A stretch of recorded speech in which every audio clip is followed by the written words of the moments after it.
What's going on, guys? Welcome to the channel. So right now I am at Sebring International Raceway and we are in the RV. If you guys aren't familiar with this, we did a huge RV overhaul. This was the Breaking Bad RV, but still got some stuff to finish. I know a lot of people want to see more RV content. It's a bit in shambles right now. I've got stuff all over the place just because I've been racing, sleeping, moving stuff around. But yeah, it's been working good. Still got to do the floor, but at least it's functional. So I've been out for a few outings with the Corvette. We're here with the Z06.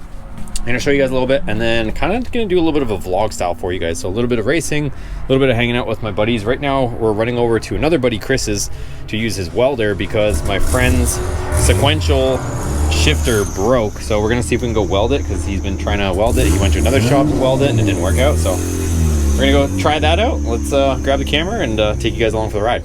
All right, so here's the setup. We got the RV here. This is a 36-foot RV, 24-foot enclosed trailer. My buddies are over there. And yeah, here's our trailer.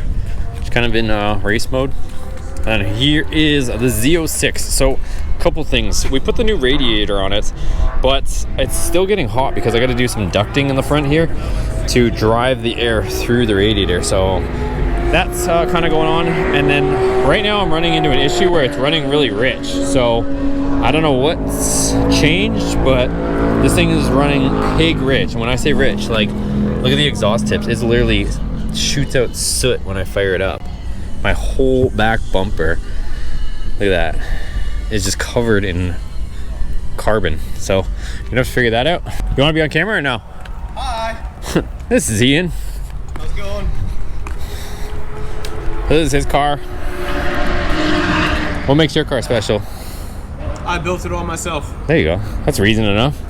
So we got to go through brakes. We're going to go use that welder right now, but we got to go through our brakes. His brakes are cooked. I think I got to put some pads on. It's almost down to metal, but not quite. Bruce, you okay with cameras? You do? Oh, so he's good with it then. All right, so this is Bruce's car. Is this your YouTube channel? Powered by 8 Racing? I think so. There we go. So go check out Bruce's channel. But we're running into some issues. So he's messing with some coil pack stuff. I might be doing something similar. And then his sequential shifter broke. So I think he's got it somewhere over here. But we're gonna try and go use the welder and see if we can't weld it back up. So I'll show you guys that. I try not to look at that kind of shit.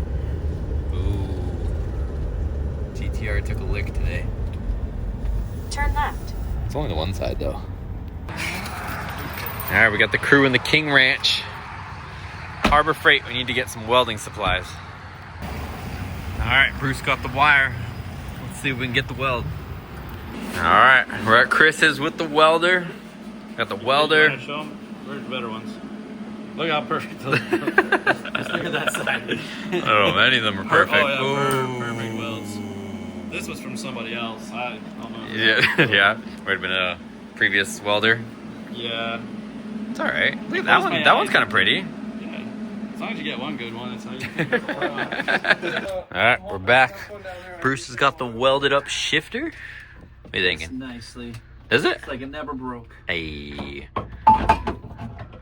Does it look promising, at least? Well, the good thing is I can loosen it here if I need to. Did you to get some space? Did you test fit the sleeve through? Yeah, it's already in there. Oh. Yeah. The pin or whatever that goes through that whole thing? Oh, I'll just pound it in. That's what she said. Hawk to it. I got that. I can make anything fit in a bowl, whatever. Jeez, look at this thing. Fire suppression. Got it all up in here. How does your brake system work? So there's no booster anymore? Or how does that work? There's a single pedal here.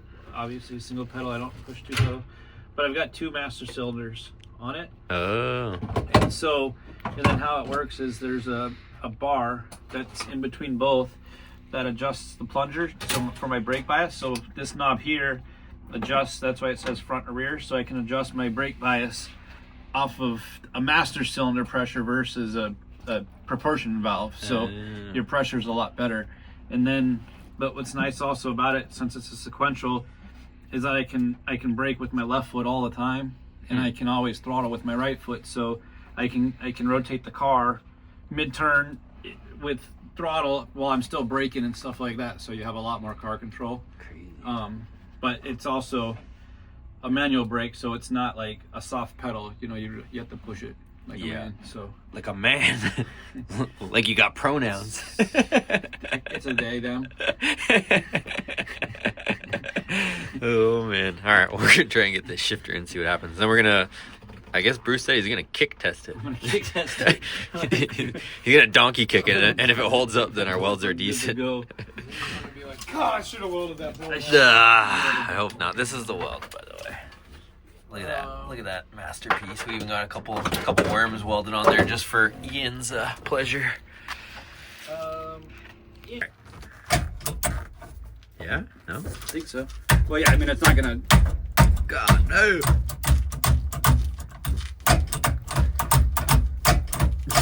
Is that how much you normally be wrenched on that thing? No, that was harder than I would be pushing it. Dude, he was like pulling on it like his life depends on it. It does depend on it. How am I gonna win? I'm like, is that how you shift? I think my shifter would have came off by now.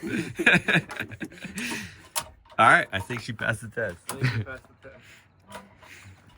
Your weld work, great success. So, and then Ian's doing some brakes. I started to, but I think I might be okay. Jeez, yeah, he was ripping on that thing. So I think we're good. It looked like I needed to maybe put some different rear pads on, but I don't know if you guys will be able to see that. We got all kinds of pad. So bare brakes are holding up, and we'll keep seeing if we need to do anything, but I'm just taking a look at everything here in the dark. All right, so it's now nighttime. Obviously, there's hardly anybody here, so we're gonna have the track to ourselves tomorrow. So I ended up getting Ian and Bruce to help me bleed the brakes on this thing. There was so much air in the lines, so should have much better braking tomorrow. And yeah, I'm ready for another day, so I'll see you guys in the morning. All right, so it's the next day. My buddy Ian is in front of me in his blue Corvette. So I don't know how much footage I'm actually going to show you guys of the track racing, because I don't want to put music over top of it, but I am realizing post-edit, now that I'm back in the office editing, that the sound quality is not great, so I don't want to bore you guys with a ton of track footage, unfortunately, because it was really exciting, but just without the proper audio and just hearing a bunch of wind noise, it really is hard to watch. So anyways, we're here on the track. I'm going to show you guys about a lap or so. This is first thing in the morning. Ian was showing me some of his lines, so you'll see him in front in the blue Corvette, but I was experiencing some overheating issues, so it was getting a little warmer than I wanted it to. Like, it wasn't boiling over, but we were seeing about 230-ish degrees Fahrenheit when I was pushing it for, I could only get maybe like a couple laps out of it, and then it would start to get hotter than I wanted it to. Plus, the car was running extremely rich.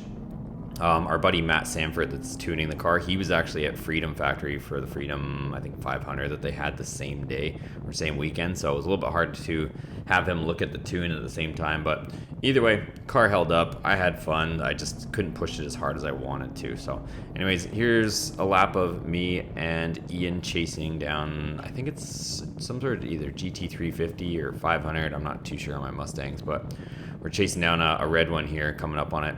So you'll see here, actually, what were they called? They had a whole thing there. I don't know if it was a Shelby or what it was, but they were there kind of giving test rides and stuff like that. But anyways, he definitely can pull me on the straights, but we caught him in all the turns, and then he pretty much just lets me by here. But I really wasn't dogging on the car, and the car was kind of slow, honestly, today, because it was just running extremely rich. So we ripped by him, and then, yeah, just kind of flew around the track. A lot of fun, but a lot of wind noise also.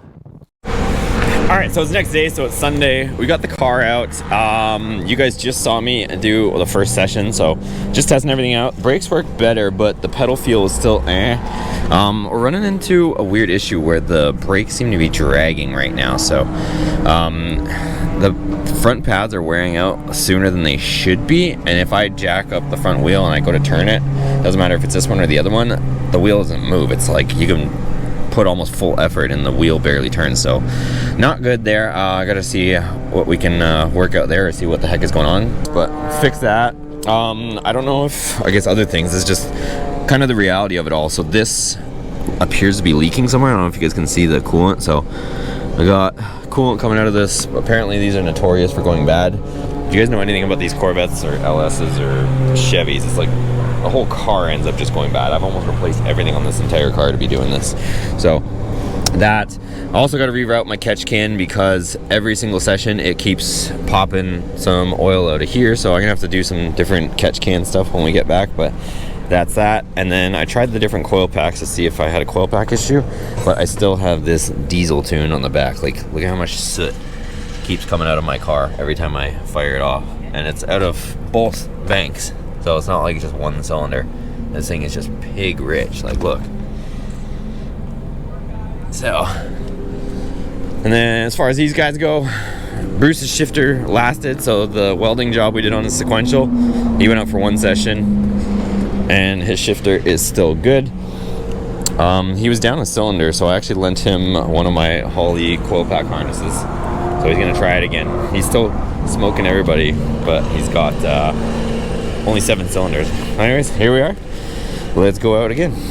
All right, so another session on the track. Like I said, for whatever reason, last time when I was at Sebring, I don't remember having this much wind noise, but didn't change any settings on the camera, but obviously I'm finding out after the fact. So I was chasing down this little MR2 with a K-series. So this was a huge single turbo K-swapped Toyota MR2. I wasn't sure what he was doing in this corner, but I kind of snuck around on the inside here. I kind of was tiptoeing through here, but went by him, and like I said, just kind of taking it easy on the car, just learning the track, learning the car, but didn't have a ton of power because we were getting too hot and I was just taking it easy.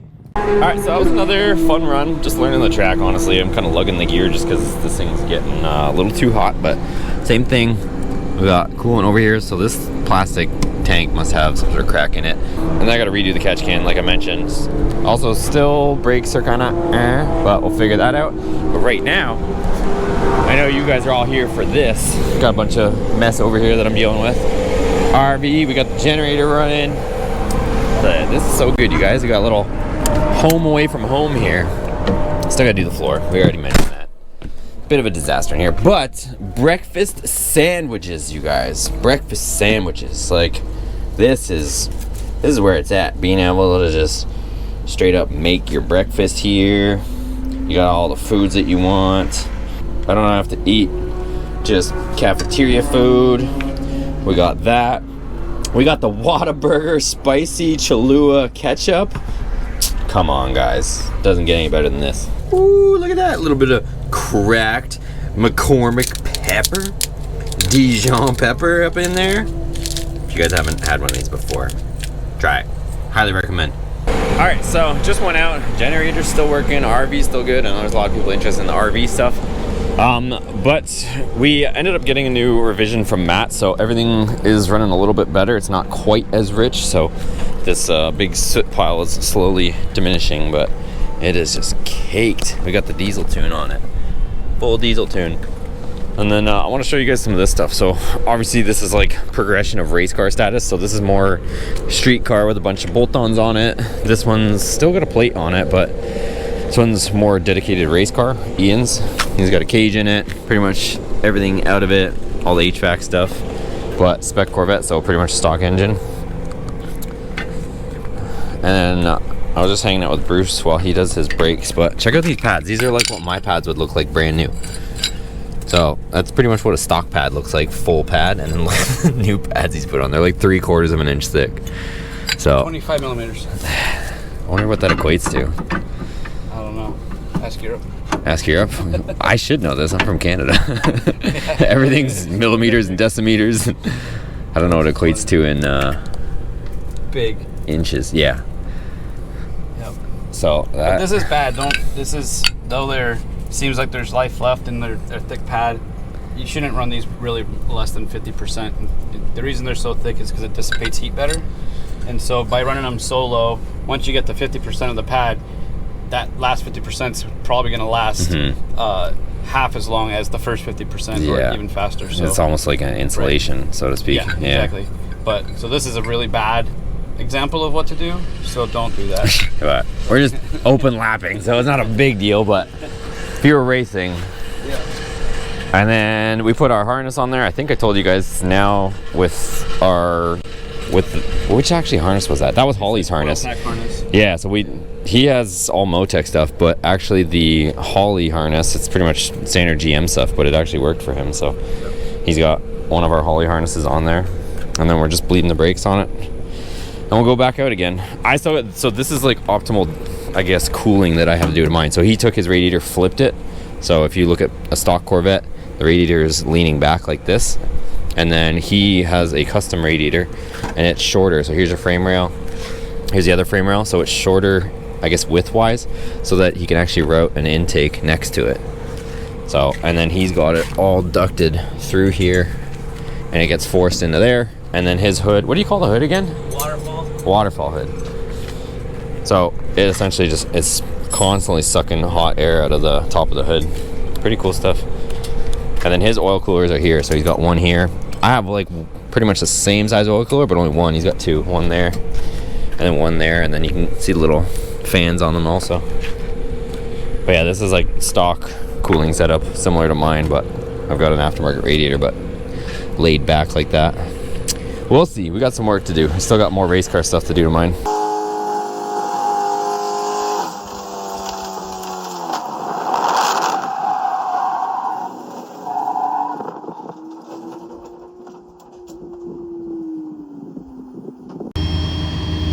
I don't know what happened to Bruce's car, but it looks like it's in one piece. We'll find out.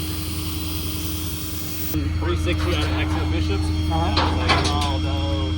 So Yeah, but it looks like you're laying right in the middle. right in the middle of the track. You're good. Ready to go. Yeah, you're good. If it was a race, I would have just kept on going. So we'll see what happens. Do you want to put some wood under that? You want me to grab some wood? You'll be alright? Alright. Look at all that oil from inside the engine. Oh yeah. Off she goes. Race car life. Not about it. Big hole. Jeez. So those CT25 525 motors is Do you want to get one? Let's see if we can get a 2-for-1. I need one for my car.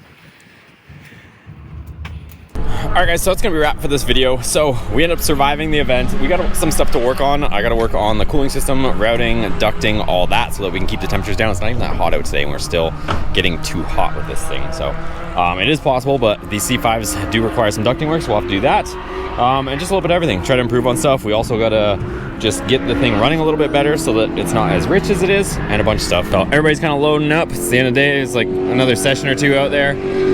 I think that's actually Ian right there in the blue C5 that was right here, but that's pretty much it. His motor, you guys saw, was windowed, so all in all, pretty successful weekend. We did 2 days, you guys, of beating on this. I only recorded the stuff once I started getting going, so I think I ended up doing like, I don't know, at least 10 sessions out there, so definitely put in some miles on this thing. Some guys were also asking me about these tires. So these are the Kendas, these Vesda, I guess they're called, UHP Max. These are a 200 treadwear tire that's from Kenda that are really cost effective. I wanted them just to, you know, maybe they're not the most traction you could possibly get out of a tire, but just a cost effective tire, and they seem to be holding up great, and they're relatively sticky. So anyways, lots of cars still on the track. Hope you guys enjoyed it. Give it a thumbs up if you enjoyed it. Subscribe if you haven't already. See you guys on the next one.